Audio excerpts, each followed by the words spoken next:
Assalamualaikum warahmatullahi wabarakatuh. Syukur alhamdulillah kita bisa berjumpa lagi di channel ini. Salam sehat, salam sejahtera bagi kita semua.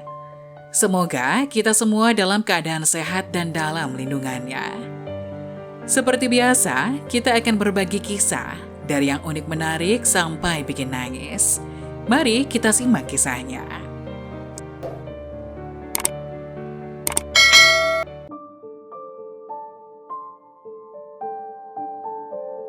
Ternyata begini pertolongan Al-Quran di alam kubur bagi yang senantiasa membacanya.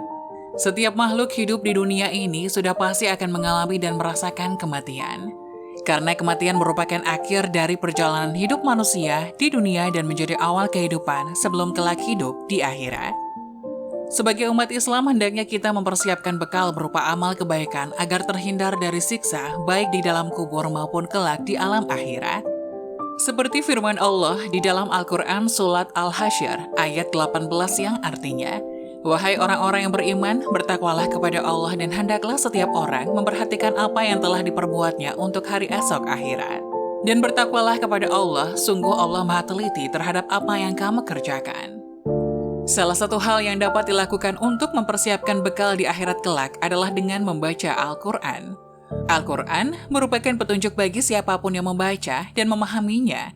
Selain itu, ternyata Al-Quran juga akan memberikan pertolongan di hari kiamat kelak bagi siapapun yang membacanya. Al-Quran merupakan kitab suci yang diturunkan Allah kepada Nabi Muhammad SAW melalui perantara malaikat Jibril untuk dijadikan sebagai pegangan atau pedoman hidup bagi umat manusia di dunia. Orang yang senantiasa membaca Al-Quran pasti hatinya akan selalu merasa tenang dan damai, karena dia selalu merasakan kedekatannya dengan Sang Pencipta, yaitu Allah Subhanahu wa Ta'ala. Tidak hanya itu, orang senantiasa membaca dan memahami Al-Quran pun akan diberikan pertolongan berupa penerangan sampai ia akan masuk ke dalam surga kelak. Sahabat Anas Ibnu Malik radhiyallahu anhu mengatakan bahwa Rasulullah pernah bersabda, "Tiada penolong yang lebih utama derajatnya di sisi Allah pada hari kiamat daripada Al-Quran. Bukan nabi, bukan malaikat, dan bahkan pula yang lainnya." Hadis riwayat Abdul Malik bin Habib Syarah Ihya. Dalam riwayat lainnya dikisahkan pula bahwa Al-Quran akan meminta kepada Allah untuk memberi syafaat kepada orang yang senantiasa membacanya kelak di alam kubur. Seperti sabda Rasulullah bahwa sesungguhnya ada seorang laki-laki dari kalangan umat sebelum kalian meninggal dunia, sedangkan tiada satupun dari kitab Allah yang dihafalnya daripada Tabarok. Ketika lelaki itu diletakkan di alam kuburnya, malaikat penanya datang. Maka surat Tabarok atau Al-Mulk menghalanginya. Sehingga malaikat itu berkata, "Sesungguhnya engkau adalah salah satu dari kitab Allah dan aku tidak suka membuatmu tidak senang. Tapi aku tidak mempunyai kuasa bagimu, bagi dia, dan juga bagi diriku terhadap suatu kemudaratan dan juga kemanfaatan. Jika engkau hendak membela orang ini, maka menghadaplah kepada Allah Subhanahu wa Ta'ala dan mintalah syafaat darinya untuk dia."